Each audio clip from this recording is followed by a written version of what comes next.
Can you hear me? I hear you, man. We live. We in full effect. We on the tube, partner. We pumping to the people. Free Me TV with Joseph P Langdon. We ain't playing. We bringing the truth. We bringing the real.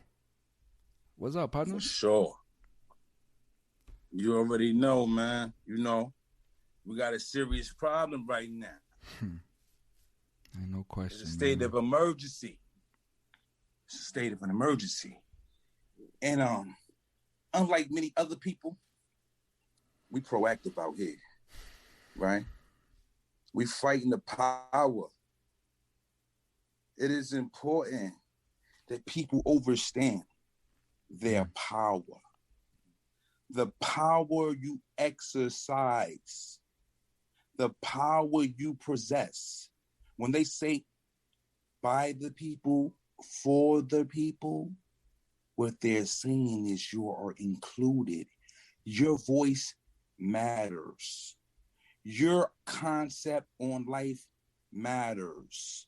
Your humanity matters. Your empathy matters. And right now, what matters is the life of Horace Peterson.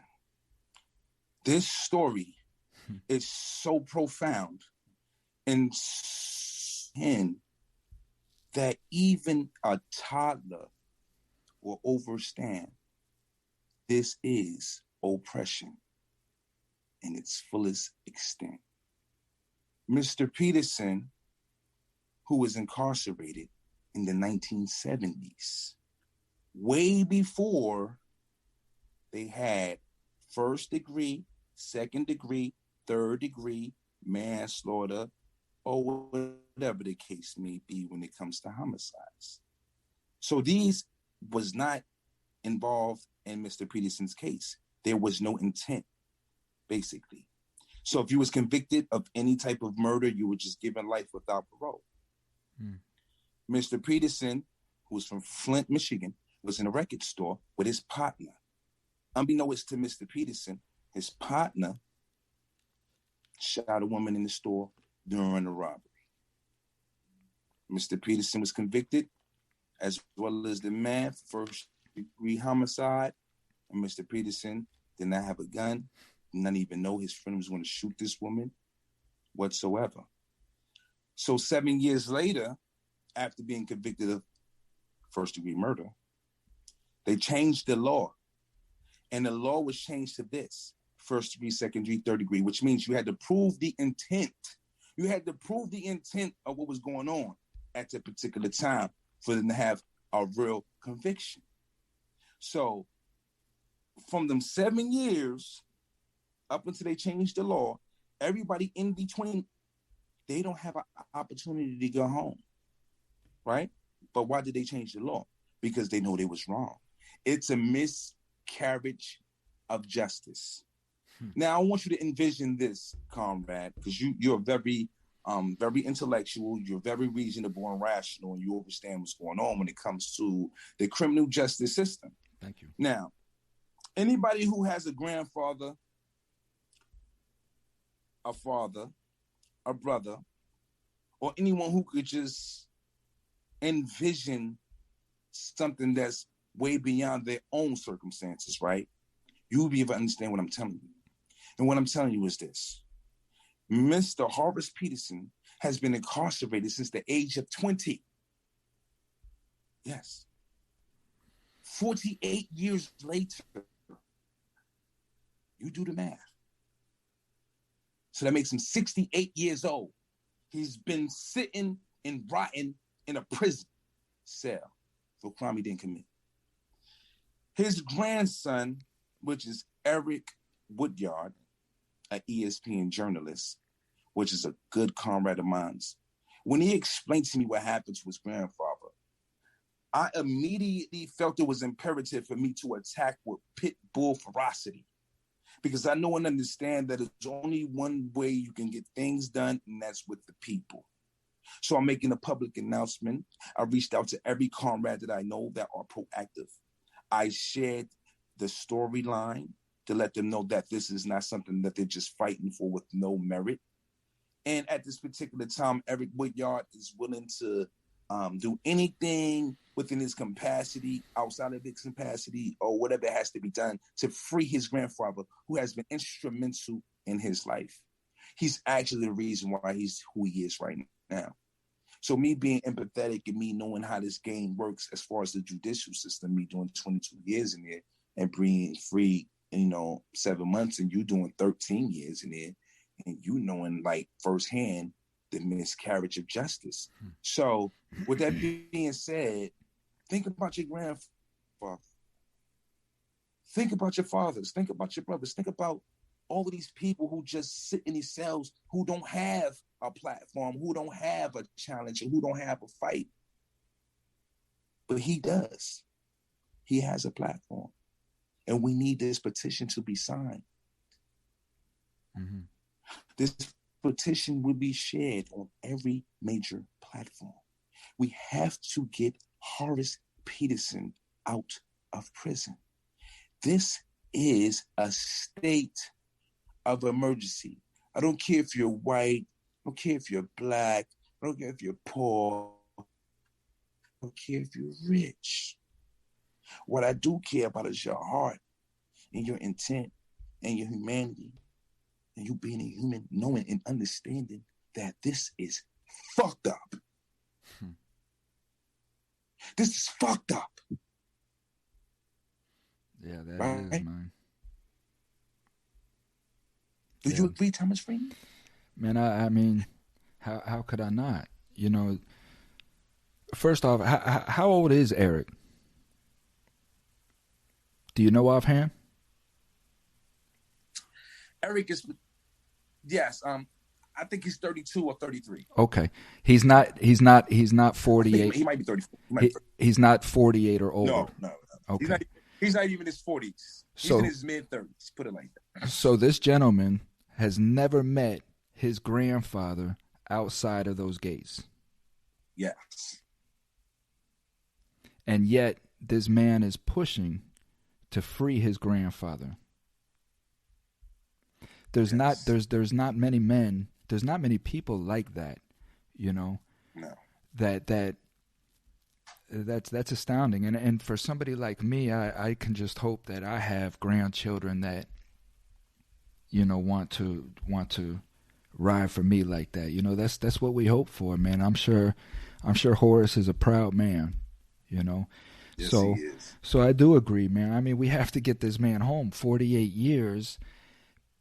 Yes. You know what I'm finding out? It's ridiculous. Let me say this here, right? This is what I'm finding out. Because you have Temujin Kinsu, right? Flint, Michigan. You have there's several, all from around that same time era, right? And these people are all in prison for murder, and all these people are saying that they were, set up, or that they're innocent, that they had nothing to do with the crime. And all of them are saying that it was just a rush botched trial. And what I'm finding out is coming from Michigan, man, like that's a rough spot, man. That's a rough spot, man. The corruption. No, I'm not from Michigan. No. But that's what I'm saying is like from what I'm seeing is like back then I'm seeing nothing but corruption in the government, man. As you read these files, as you went and looked the cases up, you seen what's going on. It's so crazy to me, Thomas Freeman, that this is what I find to be ridiculous, right? This is what I want people to envision, because you was adding on to it, and I just want to tap into what you were saying. You did the math. Okay, he's been locked for 48 years. Mm-hmm. Eric Woodyard is approximately in his mid-30s. Mid-30s. I asked him myself, so like, how old are you? He said, hey, he told me his mid-30s. So that means, like you say, he's never seen his grandfather in physical form outside of the prison yard. He goes sees his grandfather faithfully, though, in prison. Now, this is a man who has been inspired by his grandfather, because his grandfather was a boxer. Yeah, you don't see them pictures. I put some pictures out there for y'all can see. He had sports in his blood, right? So Eric Woodyard made it through the ranks of journalism, right? But the whole time, when you go see his documentary, you'll see the whole time his grandfather was his inspiration. Not only his inspiration. Hold on, I want the world to get. Oh, no. I need to emphasize, y'all. Check this out. Not only was he Eric Woodyard's inspiration, right? But he managed from a prison cell to be the backbone of the family, yo. For 48 years, this man has managed to have his voice leave a jail cell, reach his loved ones, guide them, mold them, shape them, and move them forward to reach their goals. How important is Horace Peterson? 48 years is more than enough. Yeah. I know people who commit 5, 10 murders, 3 murders, 2 murders, and get out. Here is this man who commit no murder. Mm-hmm. And he's stuck. And a lot of controversy behind his case, y'all. You know? Sign the petition, y'all. We are approximately 30 to 40,000 signatures away. Actually, I was sent an email from change.org, mm-hmm, mm-hmm. and I was told that this is the highest growing petition in history. Right? Which means it's not hard to see what's going on. Mm-hmm. It's not hard to see what's going on. And what's going on is a man being buried alive, a man that's worth being salvageable, a man that still have people in possession that's fighting for him. You know what I'm saying? Their love and their fight has been so strong that it reached me to the point where I feel like he's my grandfather. Well, see, and that's an important point that you make, right? Because you and I are really the only ones that are talking about this. And that's what's important. And these are the messages that I'm trying to get out. Like, this isn't mainstream. We don't see this on the news. How come our news media is not reporting these travesties that has happened and how we've had these people, incarcerated for there's specials. There's specials that are done during prison documentaries, but you don't see the 6 o'clock news. Actually, you're right? You're 110% right. But I must say, based on Eric Woodyard being who he is, that's the point. It has reached national levels. But this is the point. Right? So right? This is the point. Yeah. Mm-hmm. Go ahead. With this being that type of situation, what made me galvanize the people outside of just being pure and humane, including unusual punishment, was that if we can use these platforms that Mr. Eric Woodyard has, that I have, that you have, and the multitude of other people that we know who are in conjunction with our ever-growing spirit of revolution and getting things done, right? Not for the likes of the hearts, but getting things done. What will happen is this. We can shed light on the people who don't have a spotlight. So sometimes you have to utilize what you have, right, to show and prove that this can happen to anyone, even an ESPN journalist grandfather, right?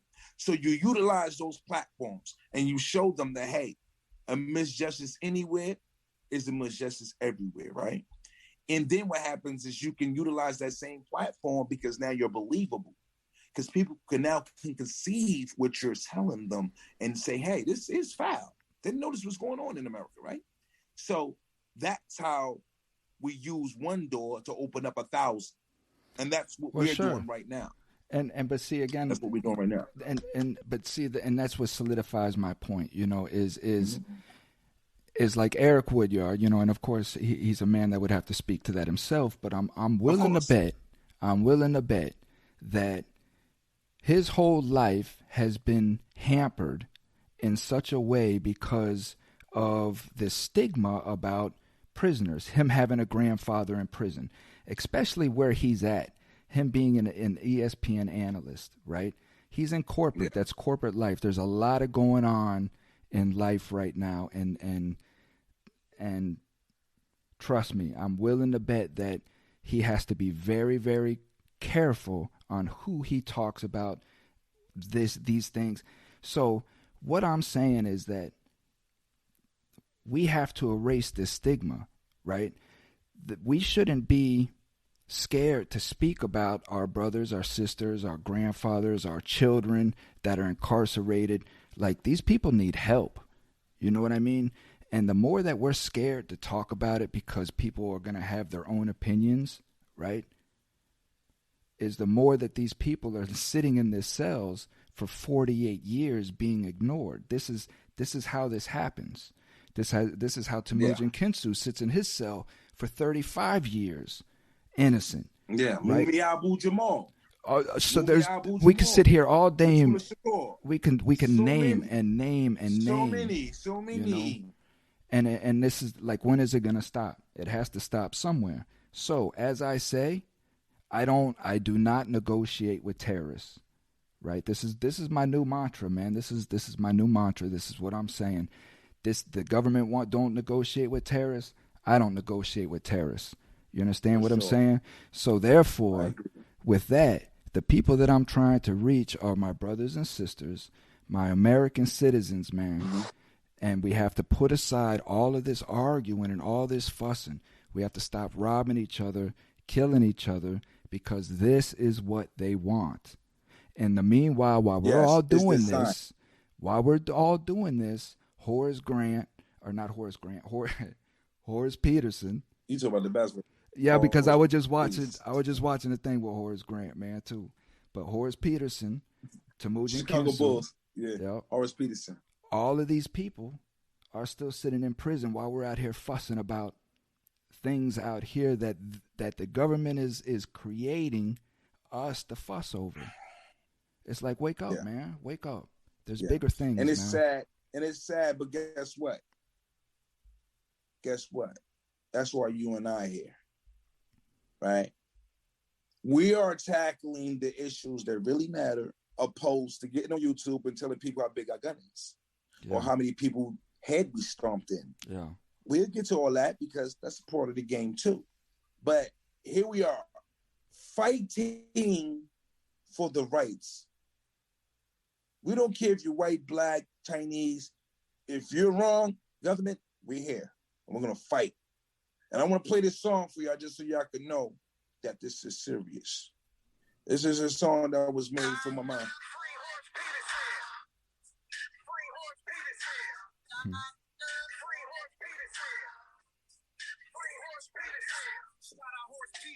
Free Horace Peterson. I ain't just saying that, I mean it when I'm speaking it. I done did a lot of time, he served a lot more. 48 years and they still won't let him go. I didn't get accessory for some you ain't know. I'll tell you how that black being po. I was only 2 when they locked that brother up. For all the wrongly convicted, we should stand up. Gave him all that time just because he wouldn't be a snitch. And tell on somebody they know he ain't killed a chick. But since the chick was white, you know they playing politics. I'm sorry for a family loss, but it's truth I spit. His daughter Snoop asked me, could I help her shine a light? On the way they play the daddy, cause it ain't right. He left when she was 3, but still raised her from the pen. Everybody scream free Horace Peterson. We won't let him out. Hey. Free Horace Peterson, you heard? Yeah. Hey, when that petition get pushed out, all my street niggas, all my thugs, all my Aryan nations, all my gangsters, I don't give a fuck what you is. Sign that petition. It's time to come together, man. It's time to unite for real, man. It's time we start. It's time we start helping each other out. This is what they fail to realize, Thomas Freeman. with the Bloods, the Crips, the Aryan Nation, the Gangster Disciples, the Vice Lords, and every other black movement, white movement, Hispanic movement there is on the grounds of this earth. What we fail to realize is this. We are the outlaw movement. We are the rebels. We are the rebels with the cause, without the cause, and any other cause you want to put in between. Which means it's us against them. But we are so blinded by the politics and the ideologies of what we represent that we don't realize that we have common enemies. Because the outlaw gangs, the white bikers, the Bloods, the Crips, the folks, the G, whatever, we're all in prison. We all have comrades in prison. We all want them free. We all want them on the streets. Therefore, we have to bond together like a ladder and climb to the highest mountain and fight with one fist, right?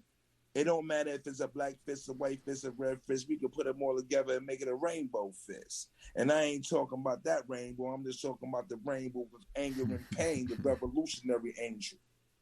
Nah, I'm just keeping it real. But if they want to join the fight too, they're welcome. Everybody is welcome to fight for this injustice, no matter your race, your gender. Well, it's about the American citizen, man. I mean, this is about our rights as an American citizen. You know, it's time. It's time. If you can't see that these people are slowly taking away our rights as much as they can, and if you can't see that we are giving them the ammunition to do so when we go out here and kill each other and rob each other and burn each other's businesses down and do all of these things, all they do is come and pass laws to take our rights away and put us in prison. You see, so if you can't see that this is what's going on, then you're just asleep and you're part of the problem, you know. And this is why this man is sitting in prison for 48 years. I was about to say that. You'll be surprised how many people are asleep, right? But the thing is this. They wake up, they go to work, they eat, they defecate, they ejaculate, they do all these great things that life has to offer us, right? Systematic motion. That's an everyday habit that we all, in somehow, some way, have to involve ourselves in. It's just life, right? But we involve ourselves to the point that we forget what goes on around us because we're so consumed with our own lives, right? That we're not able at times to look at other people who are in worse situations than us and say, damn, he's in a fucked up situation. I'm doing pretty good, right? We want more. There's nothing wrong with wanting more, though, Thomas Feeney, right? But the problem is this. You have to be able to bring something to the table in order for the table to be full, right? Which means we all have to contribute. When we see something fucked up, we don't take that shit. And this is fucked up. And we ain't taking that shit, right? And that's just what it is. And if they don't like what I'm saying, they gonna just have to kill me. Because guess what? I ain't gonna stop saying it. And that's an American. Every other comrade in there. You see what I'm saying? That's an American, and that's your right. You see, and that's what we're losing sight of, because there are going to be people that don't want you to say what you're saying, and they're going to try to do everything that they can do to stop you from saying what you're saying.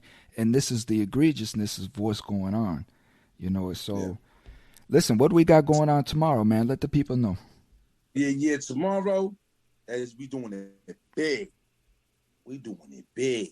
I'm going to have a couple more artists out there tomorrow. You know what I'm saying? They doing their thing. You know what I'm saying? They their own brand, the Ace Camp. They popping. And you know, we're gonna do a vlog on them, live. We're gonna do interviews on these guys. They coming up, they doing their thing.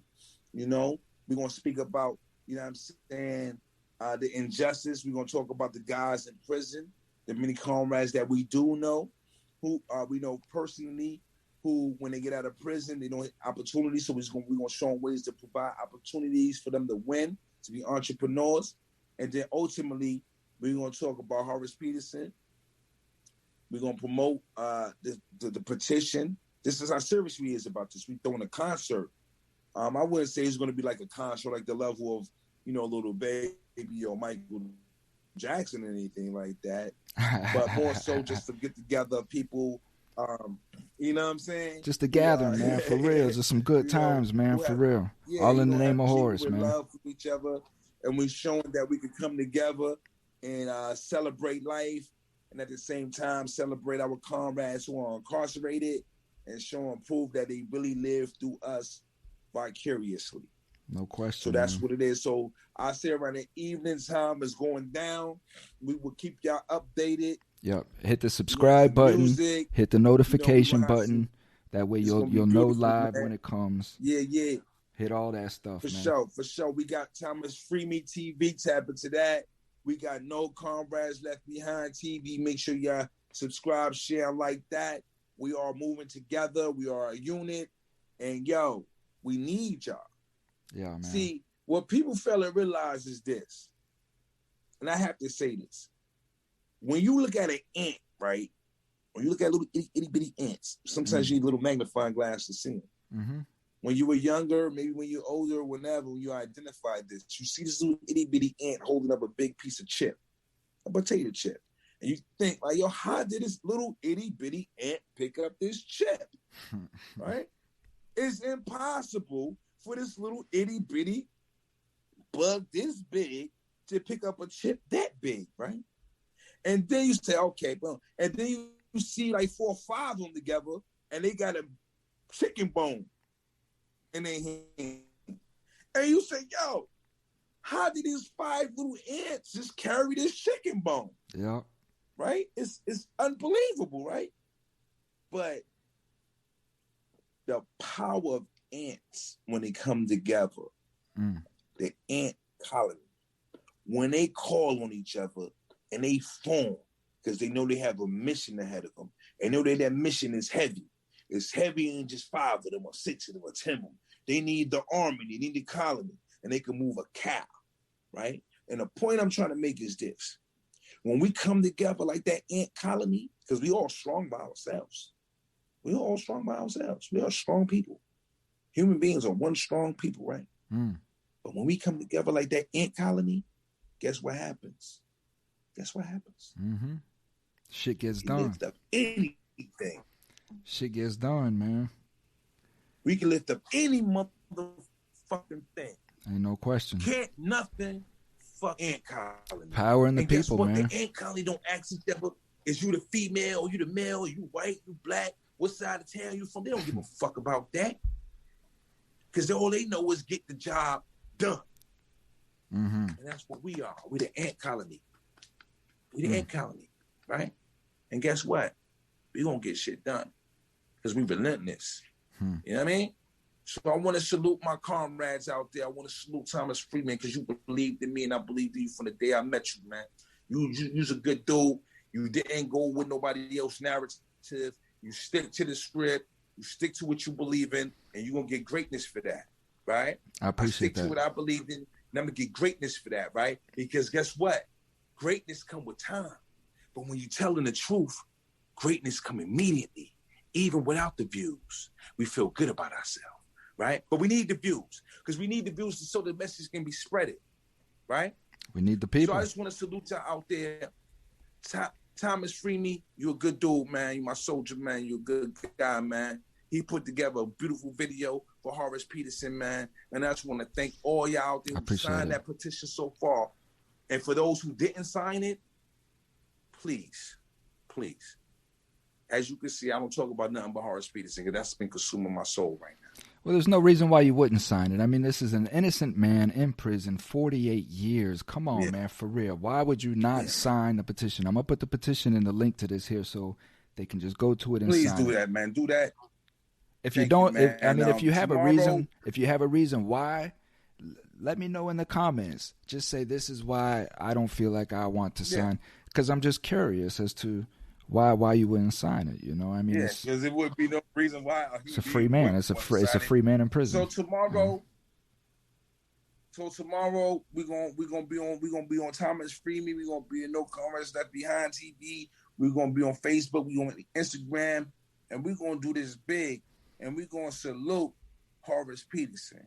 And if you haven't signed that petition by now, please go sign it. Because guess what?